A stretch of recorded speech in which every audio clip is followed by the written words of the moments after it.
rumusan yang Ya, dulu sederhana, tapi sekarang terbukti bahwa kita sebenarnya ilusi. dari kacamata fisik, kuantum fisik itu nggak ada. Kalau dulu masih ada loh, ya. Oh gitu ya? Kalau dulu masih ada atom, Iya, ya kan? iya tahu. Oh ternyata dunia ini cuman kan Dr. Strange bilang nggak ada itu spiritual, Iya, ya kan? iya. Dunia ini cuma dunia materi. Oh no, sekarang di kuantum fisik itu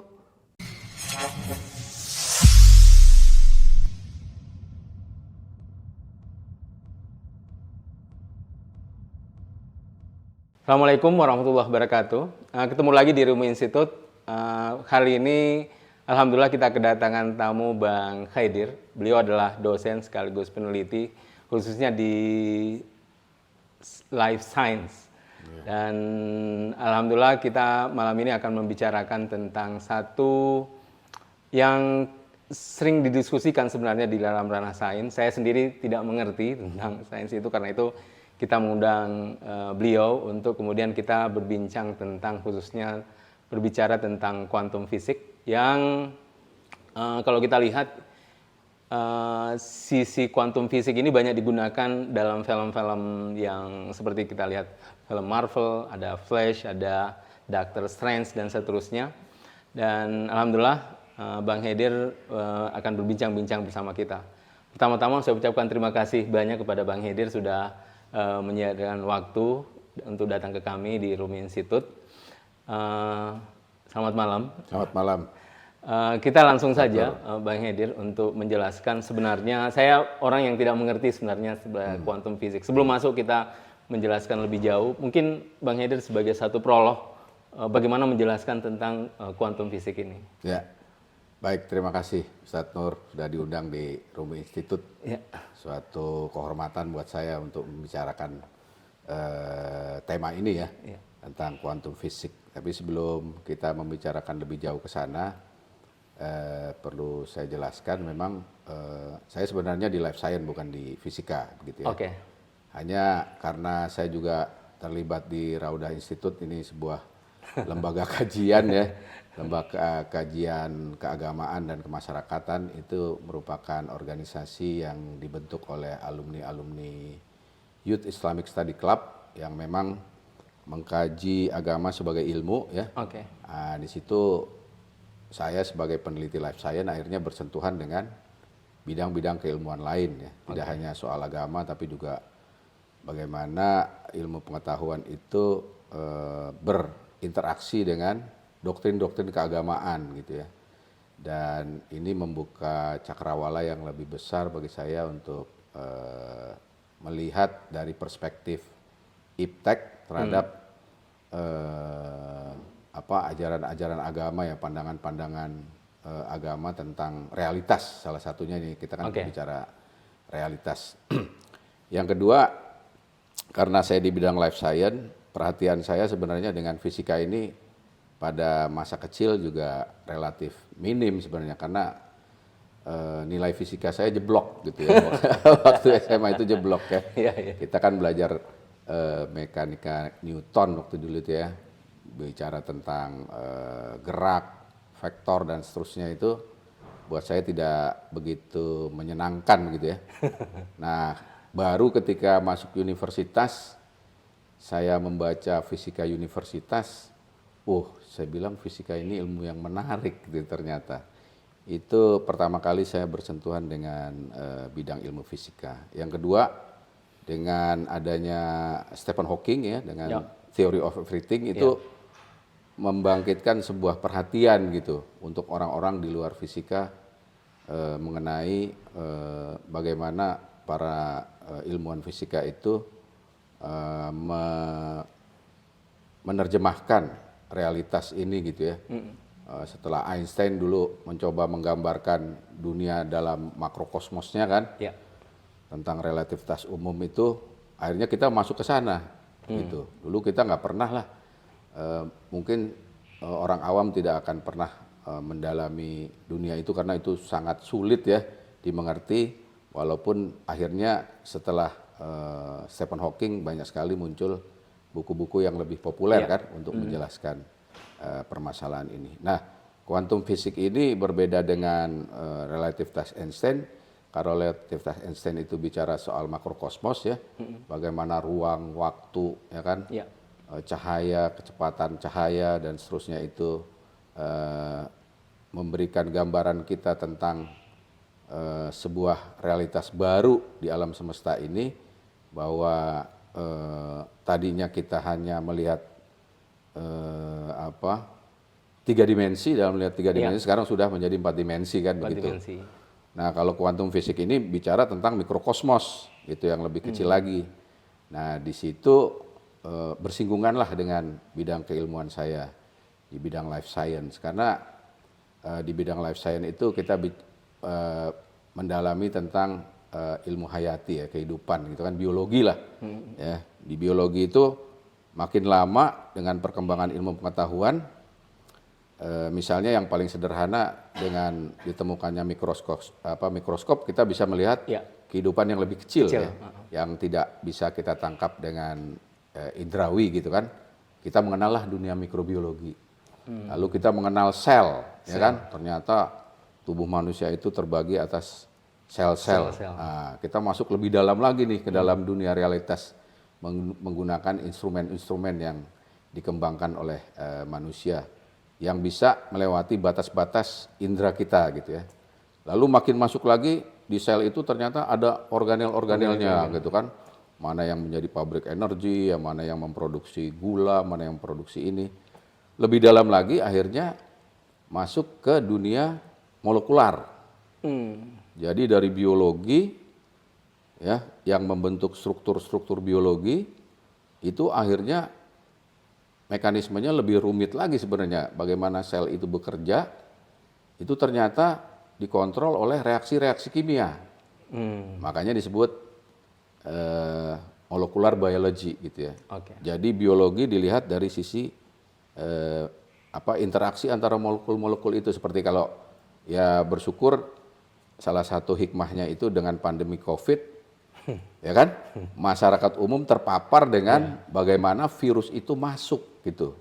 Ya, dengan ilmu molekular biologi dan genetika kita bisa memahami bahwa sebenarnya virus itu masuk melalui interaksi kimia, ya kan, interaksi kimia dia menempel pada reseptor permukaan sel manusia karena ada kecocokan dengan reseptor dari si COVID ini. Ya, reseptor ini juga adalah kimia juga gitu kan, baru dia bisa masuk gitu, masuk ke dalam. Nah, berarti kita masuk lebih jauh lagi ke alam realitas itu ya, di tingkat molekular. Jadi biologi kalau di slice lebih dalam lagi, dipotong-potong, itu masuk ke dunia kimia. Interaksi kimia. Nah, ternyata makin bingung lagi kita. Kok bisa ya molekul yang sebanyak itu berinteraksi secara teratur gitu ya. Jadi kita bisa melihat bahwa sebenarnya antara satu sel dengan sel lain itu tidak berkomunikasi secara verbal tentu kan, seperti manusia kan. Dia berkomunikasi lewat interaksi kimia, reaksi-reaksi kimia yang sangat kompleks tapi teratur. Nah, interaksi kimia ini siapa yang memandu gitu. Ternyata alamnya adalah alam fisik. Nah, alam fisik itu ada molekul-molekul di struktur kimia itu yang menyebabkan ada tarikan-tarikan yang mereka saling berinteraksi, yang disebut di ilmu kimia jadi reaksi kimia. Tapi sebenarnya adalah lebih dalam lagi interaksi fisika, ya, interaksi fisika. Nah, ini kalau kita gabungkan dengan kuantum fisik, di situ di mana di kuantum fisik itu diceritakan tentang alam subatomik gitu ya, alam subatomik gitu. Di situ ada gaya-gaya yang bekerja yang lebih rumit lagi gitu ya, yang lebih rumit lagi dan belum bisa dijelaskan oleh ilmuwan sekarang bagaimana interaksi-interaksi itu hukum-hukumnya itu. Kalau Einstein bilang nggak mungkin lah Tuhan itu bermain dadu gitu ya, di kuantum fisik itu. Ini pasti ada keteraturan gitu ya, keteraturan yang bagi para saya sebagai peneliti di bidang life science mendapatkan sebuah perspektif baru bahwa memang interaksi-interaksi di tingkat molekular itu diatur oleh hukum-hukum fisika gitu kan, oleh hukum-hukum fisika yang di wilayah kuantum, ya, wilayah kuantum yang kebetulan sampai saat ini juga belum bisa dijelaskan gitu ya. Ada ketidakpastian, ada masalah misalnya problem pengukuran. Nah, karena kan tadi kalau kita melihat mikrobiologi pakai mikroskop, itu kan metode untuk melihat ya instrumentasi. Lalu orang bisa melihat adanya inti atom, ada elektron, ada ini itu bisa diukur, bisa dilihat sifat-sifatnya, karakter-karakternya gitu ya. Tapi ketika masuk ke subatom, nah di sini mulai ada pertanyaan-pertanyaan yang muncul yang belum bisa dipecahkan. Nah ini yang saya rasa menarik untuk kita lihat ya, bahwa sama kesimpulan yang saya dapat di bidang life science itu, kalau kehidupan itu sebagai realitas, kalau kita masuk ke level atom saja, jangan sampai ke subatomik, ke dunia kuantum, itu sudah realitas hidup itu sebenarnya, realitas materi maksud saya, sudah tidak ada. Sudah tidak ada. Misalnya apa yang disebut saya, aku gitu ya, kalau kita slice sampai ke bawah, kita tidak bisa mengontrol reaksi-reaksi kimia yang berjalan di dalam tubuh saya, bagaimana saya bisa mengatur percakapan saya, ekspresi saya, bagaimana saya bisa mengambil memori saya, pengetahuan saya struktur kesadaran saya, itu semuanya diatur oleh tadi molekul-molekul kimia yang berinteraksi secara fisik gitu. Jadi kalau kita udah masuk ke situ, karena kita tidak ikut mengatur, berarti kita tidak ada gitu kan? Ah, tidak ada. Itu salah satu hal yang kita dapat ketika kita mendalami ilmu hayati, tapi ke tingkat yang paling dalam. Paling dalam gitu. Nah, Mas. Pada akhirnya kan tadi Bang Henry juga menyentuh tentang what is reality. Iya. Sebenarnya apa yang disebut dengan realitas gitu.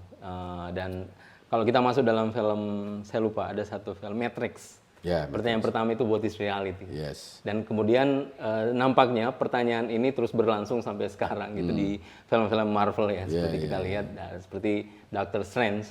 Dan kalau kita lihat itu kan menunjukkan ada berbagai macam lapisan realitas-realitas yang sebenarnya mungkin bagi kita sesuatu yang tidak ketahui. Nah, kalau ada asumsi-asumsi yang menjelaskan bahwa ada disitulah sebenarnya realitas yang bersifat entah itu gaib atau spiritual, apakah bisa diasumsikan begitu atau cuma fantasi imajinasi saja orang-orang menyebut itu?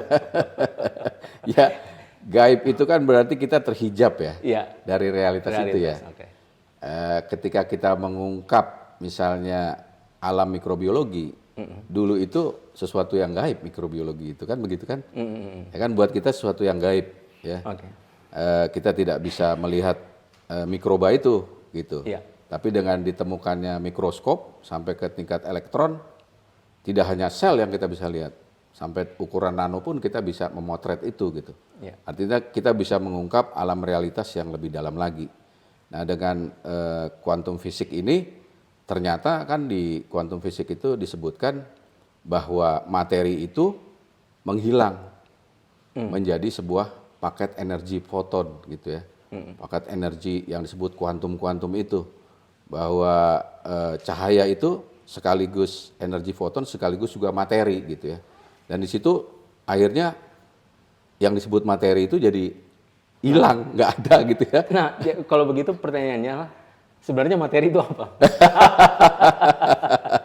Ini kalau menurut saya tadi lapisan-lapisan realitas ya, yang memang menjadi sebuah hal yang menarik buat kita kaji gitu ya.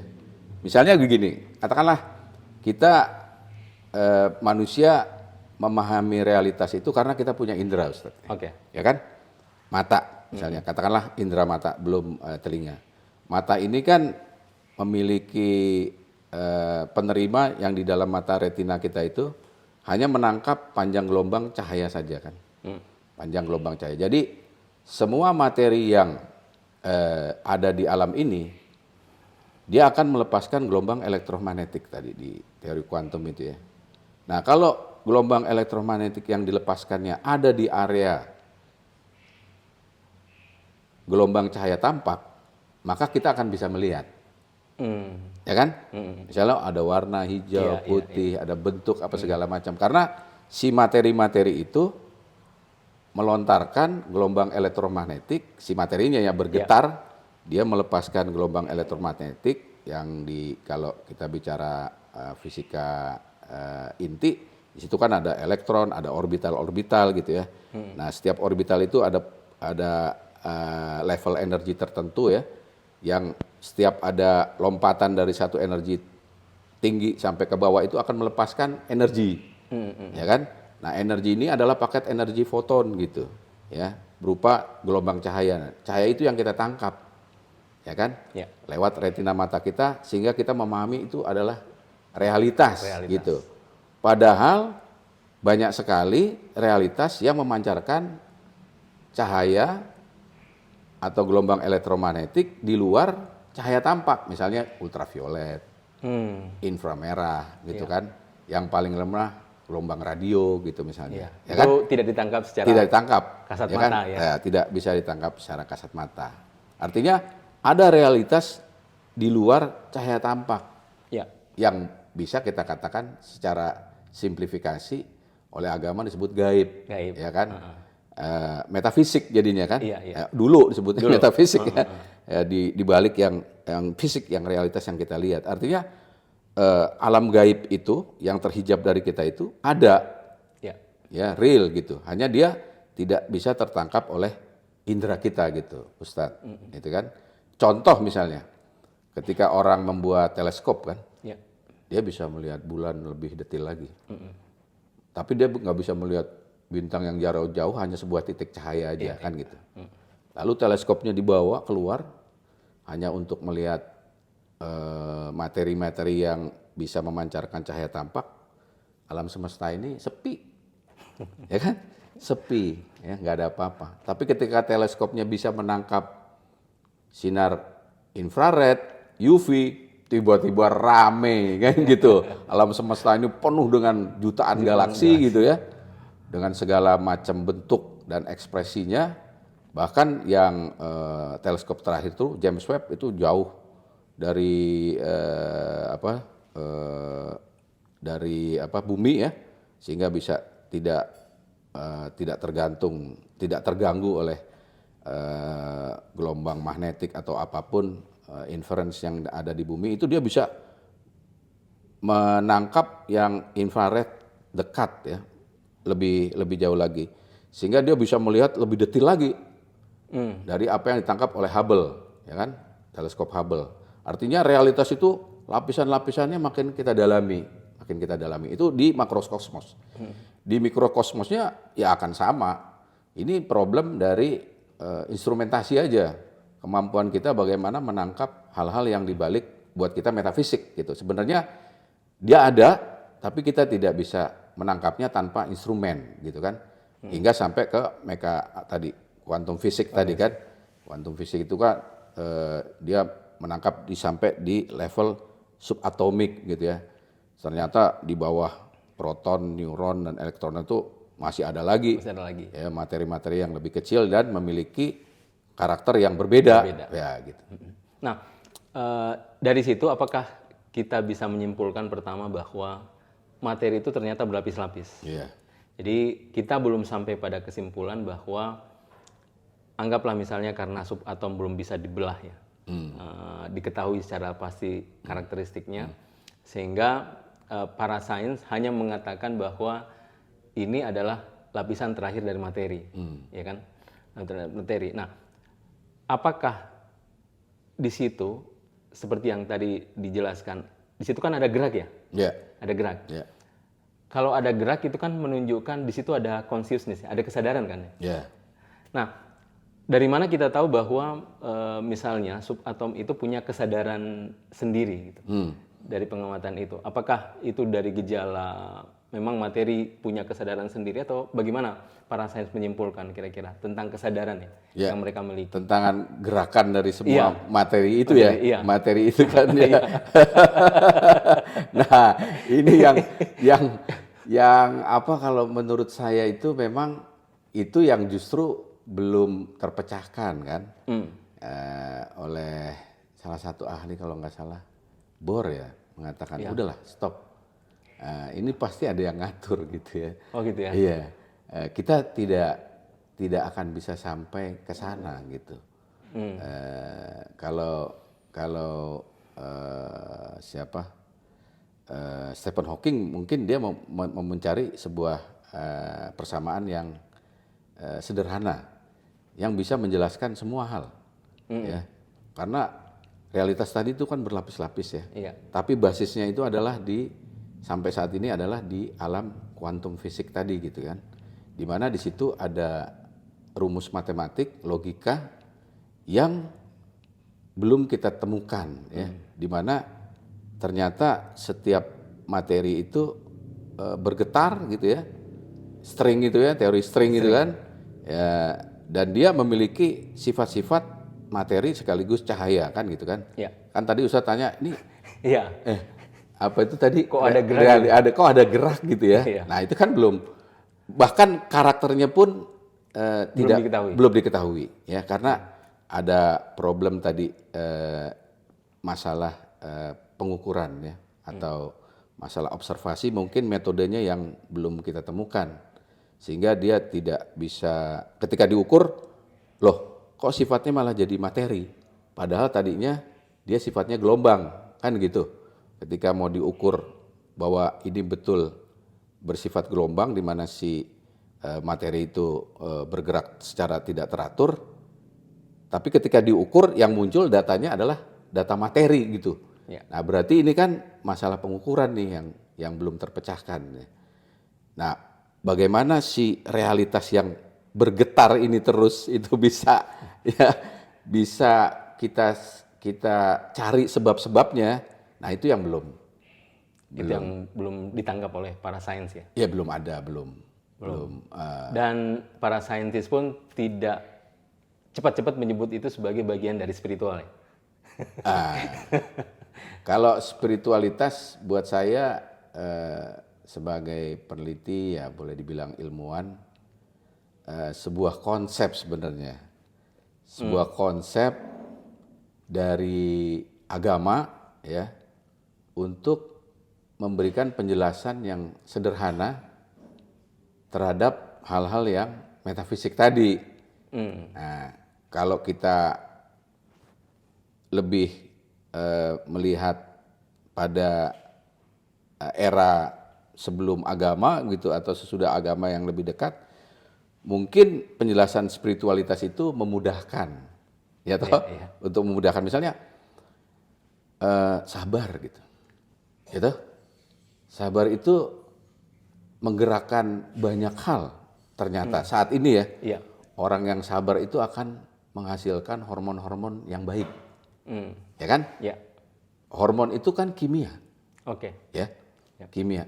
Kimia itu terbentuk karena adanya interaksi fisika. Oke. Ya kan? Mungkin contoh lebih real. Contoh lebih real ya misalnya orang bisa senang karena minum ekstasi gitu misalnya. Iya. Ya. Dia bisa membawa kepada perasaan senang, ya kan? Sama dengan spiritualitas misalnya kita sabar. Lalu nanti hormon-hormon yang bagus itu akan menyebabkan kita lebih optimis. Ya, tidak menjadi penyakit. Penyakit itu karena regulasi sel yang dikontrol oleh kimia itu, yang kimianya sendiri alamnya dikontrol oleh fisik ya, kuantum fisik, itu tidak ada dalam keseimbangan gitu. Tidak dalam keseimbangan. Kalau di Cina secara sederhananya yin and yang. Nah, yin and yang-nya itu harus terjaga. Kalau yin and yang-nya terganggu, maka akan terjadi gangguan kesehatan gitu misalnya. Anggaplah demikian ya. Tapi ada satu sisi di dalam diri manusia disebut dengan irada, kehendak. Kehendak itu kan. Nah, Iya. ini kan kehendak itu kan kita tidak bisa mengatakan itu dari materi, ya kan? Iya. Karena ya justru dengan kehendak ini saya menggerakkan tangan, saya bisa melihat itu, melihat ini dan seterusnya. Itu kan dengan kehendak. Dan sangat sulit untuk mengatakan bahwa itu diatur oleh sel gitu kan. Karena justru dia pengendali gitu kan. Betul tidak? Kalau menurut saya enggak. Justru itu muncul dari tadi mekanisme molekular gitu ya. Memang ada satu isu yang belum terjawab di dunia pengetahuan, itu bagaimana mekanisme molekular itu bisa, kan fisiologi ini ya, fisiologi tubuh kita ini, kita bisa bergerak, bernafas, makan, mencerna dan seterusnya, itu kan sebuah interaksi antara satu sel dengan sel lain, jaringan dengan jaringan lain, yang tadi komunikasinya lewat reaksi kimia.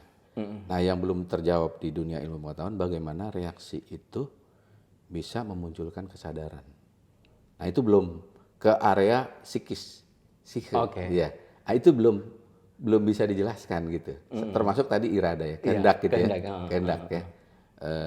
Kalau seperti yang tadi dijelaskan sabar, itu misalnya molekul dari tubuh itu mengeluarkan hormon-hormon positif, dampaknya. Itu dampaknya. Tapi sebabnya, itu kan, itu yang sampai sekarang belum. Termasuk isu yang masih menggantung. Oh, termasuk itu dalam sains ya? Iya. Tapi kalau misalnya chemical bisa memberikan rasa senang, itu oke. Ya, membuat sedih, demotivasi dan seterusnya. Orang kan disuruh olahraga kan? Untuk makanya kalau misalnya saya mengajak di film Dr. Strange yang pertama ya, bukan yang kedua. Yang pertama itu kan bagaimana manusia bisa menumbuhkan sel sendiri, gitu kan? Supaya dia sembuh ya. Iya, yang selama ini sains belum bisa menemukan, ternyata di Dr. Strange yang pertama itu dia bisa sembuh dengan satu olah spiritual gitu, sehingga dia tumbuh. Nah, apakah memang sains mengakui itu bahwa belum ya? Belum. Belum. Sains itu sampai sekarang mencoba untuk membuktikan kebenaran dari pengetahuan tradisional, itu saja belum mampu ya, karena pengetahuan tradisional ini kan salah satu jenis pengetahuan ya, yang berbeda dengan pengetahuan modern yang rasionalistik tadi. Kalau pengetahuan tradisional ini kan sumbernya kita belum tahu ya, secara epistem ini dari mana gitu ya. Misalnya kalau di bidang saya, misalnya kesehatan, kok orang bisa tahu tanaman ini menjadi obat ini gitu. Nah, itu kan bentuk pengetahuan ya. Untuk mengetahui kebenaran sebuah realitas ini ada kaitannya dengan penyakit ini, itu menjelaskannya tidak bisa oleh sains modern, karena sains modern ini kan reduksionis. Ya kan, reduksionis. Dia hanya melihat satu realitas, fenomena, yang lainnya dianggap sama, variabel lain, lalu dibuat teori kan begitu. Sehingga itu tidak bisa menjelaskan bagaimana ini interaksi yang begitu kompleks bisa berinteraksi dengan tubuh manusia yang kompleks juga dan bisa menyembuhkan gitu misalnya. Itu belum sepenuhnya bisa dijawab gitu ya. Belum sepenuhnya bisa dijawab. Termasuk tadi bagaimana olah spiritual bisa menyembuhkan kerusakan fisik gitu misalnya, ya kan? Tapi pada area-area tertentu olah spiritual itu bisa mengembalikan metabolisme pada keseimbangan. Apa yang disebut misalnya terapi holistik gitu misalnya.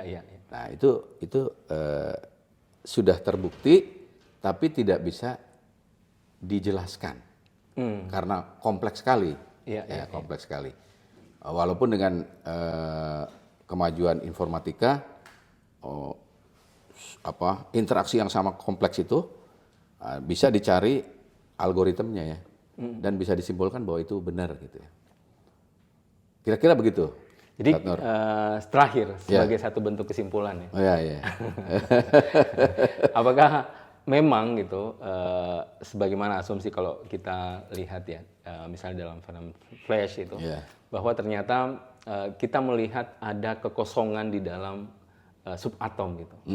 Nah, kekosongan ini oleh para sebagian orang itu menyebutnya sebagai dunia spiritual itu, karena melihat masih ada jarak antara subatom dengan subatom yang lain. Nah, apakah memang demikian atau sains belum menemukan sesuatu? Kalau saya sebenarnya lebih melihat pesannya. Oke. Ya, bahwa akhirnya para ilmuwan menyadari gitu. Ini problem dari cara kita mengukur gitu. Bahwa manusia itu memang memiliki keterbatasan Oke. dalam melihat realitas. Tapi mereka sudah sampai pada pengetahuan bahwa realitas materi ini nggak ada sebenarnya. Dia punya lapisan-lapisan gitu ya. Dari lapisan fisik, atom, lalu lapisan kimia di mana atom-atom itu melakukan grouping ya dalam bentuk yang stabil secara fisik, kimia fisik. Dia membentuk senyawa yang stabil. Senyawa itu jutaan jumlahnya. Tapi itu pasti diatur oleh hukum-hukum fisika. Kenapa senyawa ini bentuknya kayak gini ya? Ya kan? Oksigen, misalnya karbohidrat gitu ya. Kenapa kehidupan ini backbone-nya itu adalah karbon dan hidrogen? Itu pasti penjelasan fisikanya ada gitu kan. Iya, iya. Nah, dari kimia ini masuk ke tingkat yang lebih kompleks ya. Itu adalah biologi gitu. Biologi ini kan lapisan-lapisan yang makin lama makin jauh dari realitas kuantum fisik ya. Tapi dia melahirkan realitas baru yang lebih ilutif, jadi bukan realitas sebenarnya gitu. Sama seperti kita melihat tadi dengan indera hanya pada gelombang cahaya tampak. Ya. Tapi sementara yang realitas yang memancarkan gelombang ultraviolet, infrared, seperti yang kita lihat di teleskop Hubble atau James Webb, itu kita nggak bisa lihat gitu. Nah itu pesan itu sudah cukup lumayan signifikan ya, bahwa kehidupan ini sebenarnya realitas yang ilusi gitu ya. Apa yang kita bicarakan ini sebenarnya membentuk sebuah realitas-realitas baru. Ya. Misalnya dari dunia tradisional menjadi dunia modern, itu kan banyak realitas baru yang terbentuk gitu kan. Ya. Kita makin terbawa jauh ke sana. Ya. Agama mengembalikannya lagi seperti Sayyid Hussein Nasr katakan, mengembalikan lagi ke titik eksistensi yang paling hakiki gitu ya, paling hakiki. Ya, tentu agama pada masanya dulu merumuskannya dalam bentuk yang sederhana gitu ya, sederhana bahwa kamu dari Tuhan akan kembali ke Tuhan gitu kan, bahwa kamu tuh sebenarnya nggak ada, yang ada cuma Tuhan. Itu kan rumusan yang dulu sederhana, tapi sekarang terbukti bahwa kita sebenarnya di ilusi. Iya. Dari kacamata fisik, kuantum fisik itu nggak ada. Kalau dulu masih ada loh, ya. Oh gitu ya. Kalau dulu masih ada atom, ya kan? Iya, atom. Oh ternyata dunia ini cuman kan Dr. Strange bilang nggak ada itu spiritual, ya kan? Iya. Dunia ini cuma dunia materi. Oh no, sekarang di kuantum fisik itu Anda bisa dikeluarkan dari alam fisik. Ada realitas, misalnya katakanlah, walaupun kita tidak bisa mengkaitkannya dengan ruh gitu ya.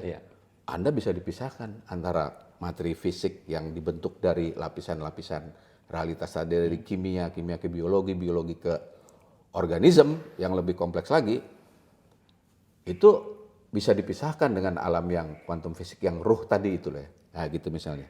Itu saja sudah pesan cukup yang luar biasa. Ya, luar biasa mengguncangkan, dan orang harus berpikir ulang tentang jangan-jangan agama ini benar gitu. Gitu Ustaz. Saya kira pesan dari kuantum fisik itu, kita itu memang nggak ada. Saya sebenarnya sebelum kuantum fisik juga dari sisi molekular saja sudah mengatakan, loh saya bertindak, berpikir, mengucapkan ini bukan saya yang pencet tombolnya, saya harus bergerak tangan saya begini-begini. Itu semua mekanisme sudah otomatis bekerja. Berarti kan ada tarikan antara molekul-molekul dalam persekian detik loh Ustaz. Itu kerjanya saraf ini segala macam. Itu siapa yang ngatur gitu kan? Pasti tarikannya di tingkat kuantum fisik itu sangat teratur. Nah, itu sangat teratur ya. Itu yang kita akhirnya mengatakan kita sebenarnya nggak ada realitas yang disebut saya itu sebenarnya. Coba definisikan saya itu siapa? Ya, gitu. Kita tidak akan sampai kepada tidak itu. Akan sampai di sana. Terima kasih banyak Bang Hedir, percakapan yang luar biasa. Mudah-mudahan teman-teman juga mengambil manfaat dari perbincangan ini. Saya akan menutup bincang ini dengan kutipan dari Ibn Arabi. Jadi kata Ibn Arabi, ketahuilah apa yang engkau persepsi adalah imajinasi di dalam imajinasi. Wah, luar biasa imajinasi. Mungkin penegasan bahwa apa yang kita realitas ini sebenarnya semuanya adalah ilusi. Makasih banyak Bang Hedir. Semoga Bang Hedir tidak bosan untuk kami ajak lagi untuk diskusi. Baik. Di kesempatan yang lain. Teman-teman kalau ada pertanyaan silahkan komen di YouTube kami. Insya Allah kita akan bicarakan lagi. Wabillahi taufiq wal hidayah. Assalamualaikum warahmatullahi wabarakatuh. Waalaikumsalam warahmatullahi wabarakatuh. Terima kasih. Ya.